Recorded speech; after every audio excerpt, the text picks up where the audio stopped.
Hey everybody, while the international break has been raging on, I appreciate your patience as I took a little much needed break from YouTube videos outside of the podcast. But like Messi and company, a little rest and recovery was needed before we finish off the rest of the season. The last note before we begin this video, it'll be the last one where I put the survey down below. I do appreciate everyone who filled it out, and your responses have been important to figuring out some of the things that we'll be working on next.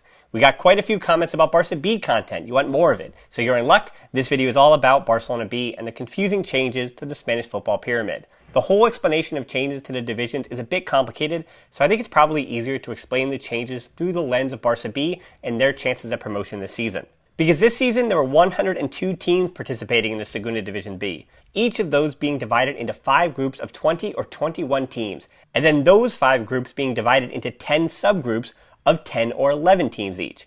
It would have been just 3 groups, but since there was no promotions from the Tercera Division last season due to the pandemic, this season began with the regular 4 teams relegated from the Segunda Division, plus 22 teams getting promoted from the Tercera Division.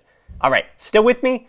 So for Barcelona B, who are in Group 3, Subgroup A, they played 20 matches against geographically close sides, the likes of Gimnàstic, Andorra, Llagostera, Cornellà, Badalona, Lleida, L'Hospitalet, Prat, Espanyol B, and Olat.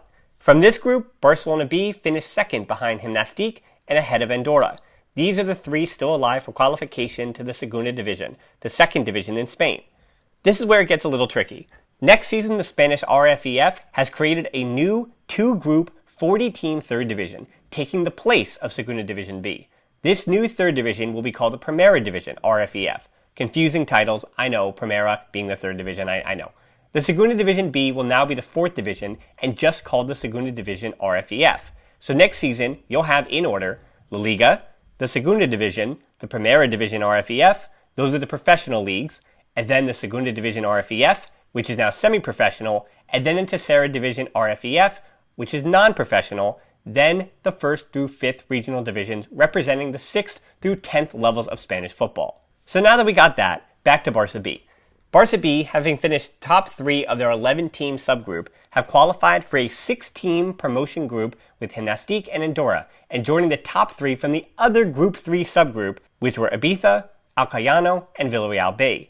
They will face those 3 teams 2 times apiece, and if they finish top 3 of that group, they will qualify for the promotion playoffs, the same competition they got to the final of last year before falling to Sabadell in the final game for promotion.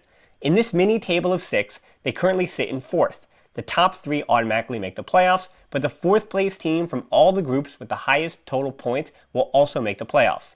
The good news is that even if Barca B don't make the promotion playoffs, they have still automatically qualified for the Primera Division next year, meaning they will remain in the 3rd tier of the Spanish football pyramid, and they have professional football to look forward to next season. This video is coming out a few hours before Francisco Garcia Pimienta and his team are facing Alcoyano in the first of the 6 matches in their new group. And fortunately, Garcia Pimienta has enlisted ES Mariba's help, because to say that Barcelona B have an injury crisis would be an understatement. The forward line is generally healthy, and Angel Alarcón from Juvenil A has recently broken in to be another option. In the midfield, ES's inclusion becomes imperative, with injuries to Lucas de Vega, Ander Orellana, Oriol Busquets, and the long-term injury to Ferran Cercenadas. That leaves just Nico Gonzalez, Mateus Pereira, and the 16-year-old Gabi as options, with Alex Callado having a free role there as well. As most would know, things get bleak at the fullback spots. Alejandro Balde on the left could be out for a few more weeks, and Alfaro Sanz, Andres Solano, and Sergio Rosales on the right are all out for the season. Centre-back Roger Vieira, who returned to Barca B in January, will likely be holding down the right-back spot for the rest of the season. Miko Marmol, meanwhile, has been playing well this year as both a left-back and centre-back wherever he's been needed. Even with all the injuries, though, Garcia Pimienta has gotten results this year, no matter how young and inexperienced his side is. Even though the stakes have been raised in this second part of the season, which could be followed by a third part if they qualify for the promotion playoffs, I still expect the Barca B manager to continue to play Juvenil A players when he sees fit. Alarcón, Gabi, Iesa Comas, Jose Marsa have all been involved, and Joan Jardí, Musa Indiaye, and Alex Rico have recently found spots on the bench. But how well this team does this year will come down to the players that have gotten them there. Callado, Arnau Comas, Marmol, Nico Gonzalez, Iash, Conrad de la Fuente, Ray Minaj, and a combination of Iñaki Peña, Arnau Tanas, and Nazar Karavic in net. And hopefully we'll see the return of Orellana.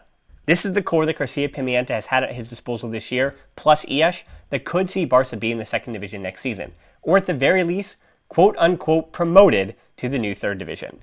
So there it was. I understand you might have to watch this video 1 or 2 or 3 times. I didn't try to make it more confusing on purpose, and if you at least made some sense of this, it would be a big help if you could give this video a like, subscribe, and hit that bell for notifications.